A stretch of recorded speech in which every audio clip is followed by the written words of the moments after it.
Ya, estamos listos para empezar a tratar de resolver dudas porque son muchas las dudas que hay sobre el proceso de declaración de renta 2024 del Servicio de Impuestos Internos, pero estamos con Roberto Rodríguez. ¿Cómo está, Roberto? Jefe de la división tributaria de la Defensoría del Contribuyente. Lo primero que quiero decir es que hay muchas personas que no saben que este organismo existe, porque se creó, y lo conversamos en el canal de Chilevisión Noticias, se creó en el año 2020, ¿no? Hace muy poquito que empezó a funcionar. Y es un organismo del Estado para ayudar a los contribuyentes, ¿no? Como bien dices, se creó el año 2020, pero comenzó a funcionar en el 2022. Entonces, o sea, es nuevo y nuevísimo. En digamos. pañales, en pañales, ya. Y el fin que tiene la Defensoría es ayudar a los contribuyentes, proteger sus derechos, difundir los derechos de los contribuyentes también. Y como señalabas anteriormente, es un organismo del Estado, pero es independiente del Servicio de Impuestos Internos, y eso es importante que la gente lo tenga claro. Es un organismo del Estado y por lo tanto los servicios que nosotros prestamos son gratuitos para las personas. Ya, y súper importante porque ustedes los pueden hasta representar. Exactamente. ¿No es cierto? Y ayudar a hacer como una especie de mediación con el Servicio de Impuestos Internos. Podemos representarlos, por ejemplo, si algún contribuyente tiene algún problema con una liquidación de impuestos, lo fiscalizaron y siente que se vulneraron sus derechos, nosotros podemos representarlos. ¿Qué significa esto? Ponemos a disposición un abogado de la Defensoría, que son abogados con harta experiencia en materias tributarias, y presenta el escrito, digamos, frente al servicio, va a la audiencia, si quiere una audiencia. ¿Y ese mismo abogado o alguien de la Defensoría le va traduciendo también al contribuyente lo que resuelven? Porque aquí el gran problema, y yo me incluyo, en esta oportunidad me voy a incluir, porque uno no entiende nada, pero nada, nada. A mí me pasó ahora que no he terminado de hacer la declaración porque ya se van complejizando las declaraciones, ¿no? Ya no son como antes, que era más fácil y uno podía aceptar nomás. Ahora es mucho más complejo. Entonces uno no entiende realmente lo que está declarando. ¿Cuánto de eso les ha pasado a ustedes como Defensoría del Contribuyente? ¿Cuántas dudas sobre este proceso les ha llegado en los últimos días? Mira, créeme que ese es un tema que incluso aquellas personas que trabajamos en esto nos cuesta entender a veces. Así. Sí, claro, porque además que hay distintos criterios entre el Servicio de Impuestos Internos y a veces lo que pensamos los contribuyentes, hay distintas interpretaciones, hay modificaciones legales todos los años prácticamente, hay reformas tributarias más o menos grandes cada cierto periodo de tiempo y eso va modificando. Y nadie las traduce. Estas normas tienen normas supletorias, o sea, transitorias que empiezan a regir algunas en una época y otras en otra, y claro, para el común de las personas ya el lenguaje es difícil de entender. Uno que está un poco más habituado hay cosas que puede entender mejor. El rol de la Defensoría es tratar de traducir esas cosas complejas a un lenguaje súper simple.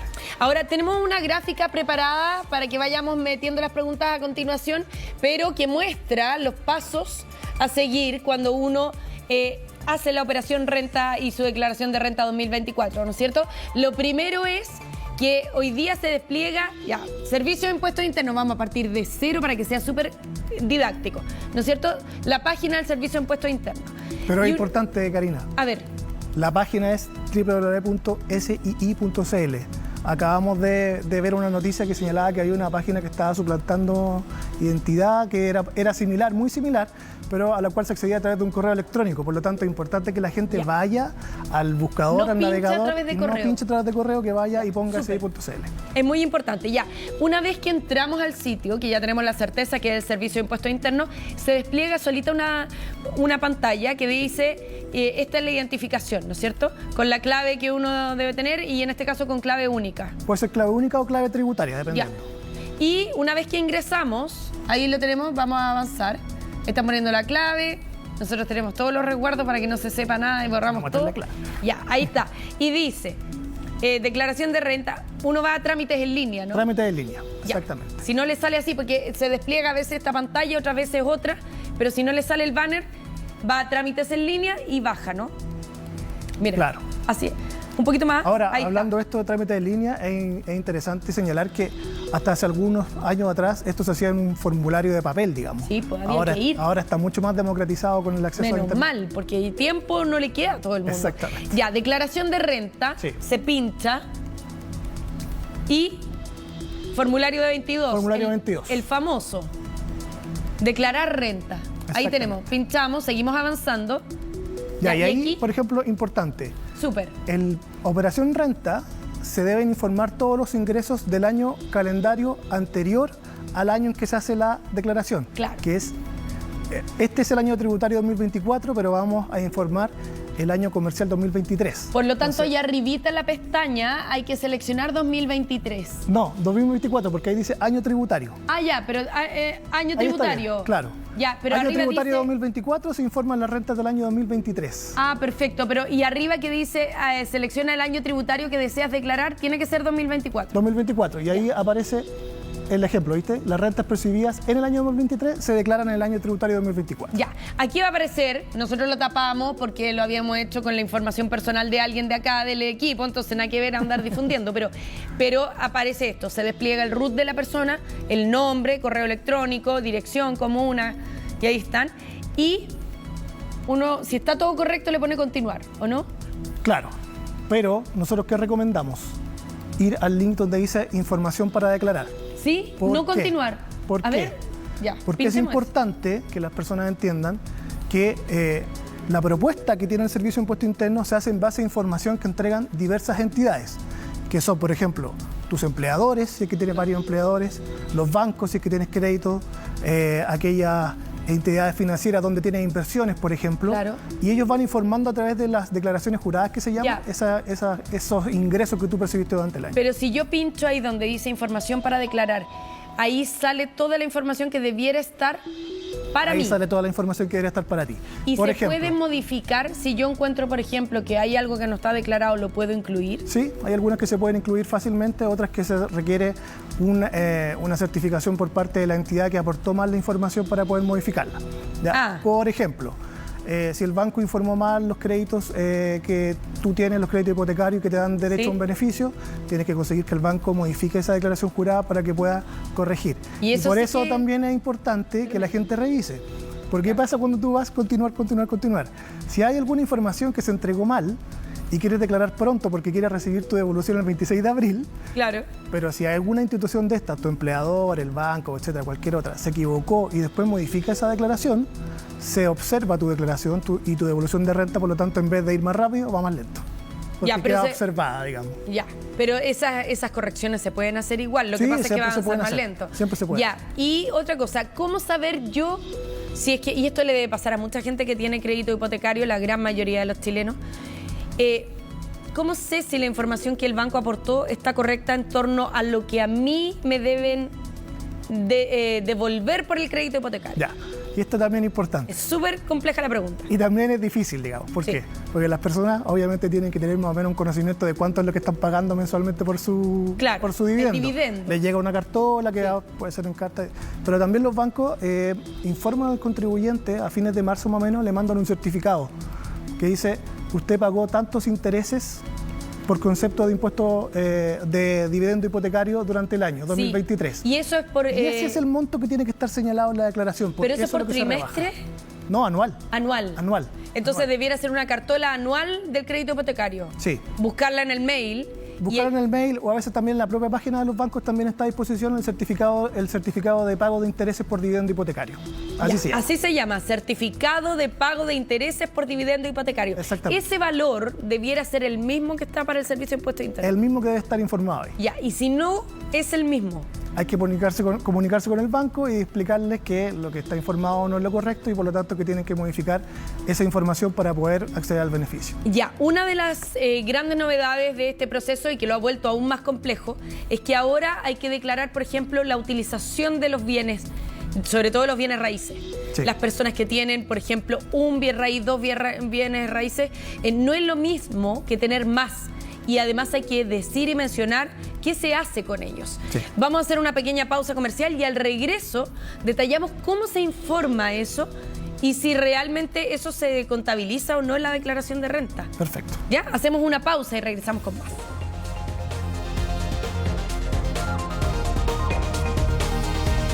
Seguimos a esta hora con Roberto Rodríguez, aquí en el estudio, jefe de la división tributaria de la Defensoría del Contribuyente, para aclarar todas las dudas respecto de la operación Renta 2024. Dentro de las cosas nuevas, habíamos dejado planteada la pregunta, está la posibilidad de tener más de una propiedad, de un bien raíz, y hay que también ahí aclarar, por ejemplo, y hay que hacerlo cada contribuyente, ¿para qué usa esa propiedad? Eso antes no existía, ¿no? Esa también es una novedad que ha hecho más complejo el trámite. Sí, y eso es importante primero señalar a las personas que, por regla general, todos los arriendos de un bien inmueble, los ingresos que se perciban, deben pagar impuesto a la renta. Esa es la regla general. Claro. Pero existe un beneficio que es el beneficio para los inmuebles del DFL2, que es del año 59, claro, que son aquellos bienes inmuebles que se dedican a la vivienda, al destino habitacional, y que no superan los 140 metros cuadrados. Ya, esos bienes, bienes raíces, si están arrendados, ¿esa renta se suma o no a la declaración de renta? No se suman los dos más antiguos que tú tengas. Ya. ¿Ya? Por ejemplo, si tú tienes dos DFL2 que arriendas, ¿ya? Esos ingresos son ingresos no renta, ni siquiera deberías declararlos. ¿Ya? Por lo tanto, no deberían formar parte de tu declaración de renta. Y eso es importante porque cuando uno se mete a la página del servicio, encuentra ahí, aparece un asistente de cálculo. Sí. ¿Ya? Pero ese asistente de cálculo va a arrojar todos los bienes inmuebles que el servicio tiene registrado a su nombre. Ya. ¿Ya? Y es importante que la gente use el asistente, que ponga los datos, pero tiene que tener claro que solamente se van a declarar aquellos bienes inmuebles que van a contar del tercero. ¿Ya? O sea, los ingresos que tú percibiste a contar del tercer TFL2, esos recién van a empezar a pagar. Y si, por ejemplo, la persona tiene 3 bienes raíces, sí, y ese último bien raíz también lo usa para uso personal, no lo arrienda, eso no se suma, no tiene que pagar ningún impuesto por eso. Ahí las instrucciones del servicio que dicen, si tú arrendaste el bien inmueble por menos de un mes durante el año, no tienes que contarlo. ¿Ya? Ahora, si lo arrendaste por más periodo de tiempo, va ahí, tienes que declararlo y se hace un cálculo proporcional de acuerdo a las rentas que tuviste. Pero si nunca lo arrendó. No, si no lo arrendaste, no. Ya. No. O sea, no se declara y no se suma. Esto es solamente para declarar los ingresos que tú obtuviste a propósito de la explotación de los bienes raíces, como puede ser el arriendo. Ya. Otro de los temas más comentados y más preguntados es qué pasa cuando las personas tienen devolución de impuestos y ahora la tesorería, que es la encargada de pagar, retiene los fondos. ¿En qué momento le aparece de todo el proceso a la persona que sus fondos no se le van a pagar y que lamentablemente se van a ir a pagar otra deuda, ¿no? Claro, eso también es importante, entender que en este proceso de operación renta participan dos entidades. Una, el Servicio de Impuesto Interno, que es la que determina cuáles son los impuestos que se deben pagar, y luego es la Tesorería General de la República, la que, en el caso de que tú tengas derecho de devolución, la que te paga, la que te transfiere. ¿Ya? Una vez que tú haces el proceso de declaración renta, revisas la información, declaras, la tesorería, antes de pagar, si es que tienes derecho de devolución, antes de pagar tiene que revisar una serie de antecedentes. O sea, no es como antes, perdón, que decían ya, le van a pagar, qué sé yo, 70.000 pesos. Y listo, aquí está, se lo deposito, póngame la cuenta y todo. Ahora la tesorería hace una revisión. Claro, la tesorería antes de pagar siempre revisa si es que tú tienes alguna deuda fiscal. Y si tienes alguna deuda fiscal y tienes derecho de devolución, se va a hacer pago con ese monto que tenías derecho de devolución. Importante, por ejemplo, el tema de las deudas por pensiones de alimentos. Claro. Que es una norma que se instauró desde la operación renta anterior. Que si bien no es una deuda fiscal, es una deuda judicial. Claro, es una y que por lo tanto judicial. Se incorporó de acuerdo a la ley en la posibilidad de descontar de los impuestos, ¿no? Exactamente, una retención judicial, como bien dice, y por lo tanto aquellas personas que son beneficiarias de los alimentos, o sea, que tienen a una persona que le debe alimentos, ¿verdad?, tienen que preocuparse de que el tribunal de familia haya enviado la liquidación a un registro que para estos efectos lleva al Servicio Nacional de Registro Civil, que es el registro de deudores alimentarios. Es súper importante eso. Si las personas a lo mejor tuvieron deuda en un minuto, después se pusieron al día, se tienen que preocupar que esa puesta al día quede respaldada con un documento. Exactamente. Y que eso vaya directamente, que sea enviada esa información también. Se le envía a la tesorería, ¿no? El tribunal lo envía al registro civil y la tesorería tiene que revisar ese registro antes de hacer las devoluciones para poder cumplir con él. O sea, es importante preguntarlo también. Ahora, Roberto, ¿qué otras consultas han recibido ustedes en la Defensoría del Contribuyente de manera más masiva? ¿Cuál es la más recurrente? Ya, una consulta que se repite mucho. Sí. Todos los años hago la declaración renta y siempre tenía derecho de devolución y este año no tengo derecho de devolución. ¿Qué pasa ahí? Ya. Y ahí hay que explicarle a las personas que todos los años tú puedes haber tenido distintos ingresos y a medida que vas, por ejemplo, adquiriendo bienes o vas haciendo inversiones, tu declaración de renta va cambiando. También puede cambiar, por ejemplo, el tramo en el cual te encuentras o al tramo de tributación en cual te afectas, te encuentras sometido, digamos. Porque hay unos rangos, ¿no? Hay unos rangos y es proporcional, digamos, y mientras más plata vas ganando, más impuestos vas pagando. Por lo tanto, puede ser que de un año para otro tuviste un incremento de tus ingresos y por lo tanto antes tenías devolución y ahora ya te toca o sin devolución o incluso pagar a veces. ¿Y qué es la retención total o parcial de salud y AFP? Ya. Porque eso antes no existía. Eso es súper importante. Efectivamente, antes no existía y es una situación que se produce con aquellas personas que reciben ingresos por prestación de servicios y emiten boletas de honorarios. Claro. Aquellas personas que emiten boletas de honorarios, se les hace una retención y esa retención tiene como fin pagar cotizaciones previsionales y de salud. Subsidio de incapacidad laboral, por ejemplo, licencias médicas, el 7% de cotización que se va a salud o a la AFP, etc. Ya. Entonces, aquellas personas que emitieron boletas de honorario tienen que saber que ese 13,75% que se les retuvo, digamos, va a ir en primer lugar a pagar esa cotización previsional. Luego hay que revisar si es que esa persona tenía o no derecho a una devolución de impuestos. Si sobra, digamos, va a seguir teniendo la devolución. Pero si tenía que pagar impuestos, se va a sacar también de ese monto de retención para pagar el impuesto que corresponde. O sea, es difícil que le sobre, ¿no? En ese escenario está siendo difícil.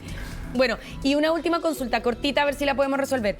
¿Qué pasa? Porque esto le pasa a hartas personas que son trabajadores dependientes, pero además tienen un emprendimiento. Sí. Entonces, como trabajador dependiente cotizan, pero cotizan además como independiente. Claro. En esos casos, ¿qué sucede? Va a depender si es que el contribuyente alcanzó o no a retener o a pagar voluntariamente por los máximos que establece la ley, y si no, lo que se hace es hacer una reliquidación. Se suman todos los ingresos, se hace un cálculo ahí y se dice, bueno, usted cotizó durante todo el año, independiente o dependiente, ¿verdad? Y con estos montos se alcanza a satisfacer su cotización provisional, y si no, el impuesto, y si le queda algo, va a poder obtener la devolución. Ahora, sigue siendo chino para mucha gente y por eso ustedes en la Defensoría del Contribuyente tienen herramientas para poder ayudar a la gente también, ¿no? Sí. Hay que tener un poquito de paciencia, eso sí, al enviar la solicitud. Sí. En este minuto en particular, ¿no? Sí, bueno, en este minuto en particular estamos recibiendo hartas consultas, pero estamos muy dispuestos a atenderlo, y para eso también en la página web de decon.cl hemos puesto a disposición de los contribuyentes tutoriales, información, videos explicativos de estos temas y los temas que hemos estado conversando más recurrentes, sí, para que la gente que está haciendo la declaración y tiene alguna duda vaya a la página y pueda revisar esta información que a lo mejor le puede ser útil para rellenar la información que falta, para verificar, saber dónde buscarla, etc. Ya, importante, la página es www.ddcon.cl y es ddcon porque es Defensoría del Contribuyente, ddcon con N. Así que importante también que puedan consultar ahí la página, aclarar, tratar de aclarar las dudas siempre que se pueda, y si no, buscar la asesoría, por supuesto, de este organismo que es nuevo en nuestro país. Muchas gracias, Roberto, por haber estado con nosotros esta tarde aquí en Contigo en Directo. Gracias a ustedes por la invitación. Que estén muy bien. Hasta luego. Vamos a esta hora a tomar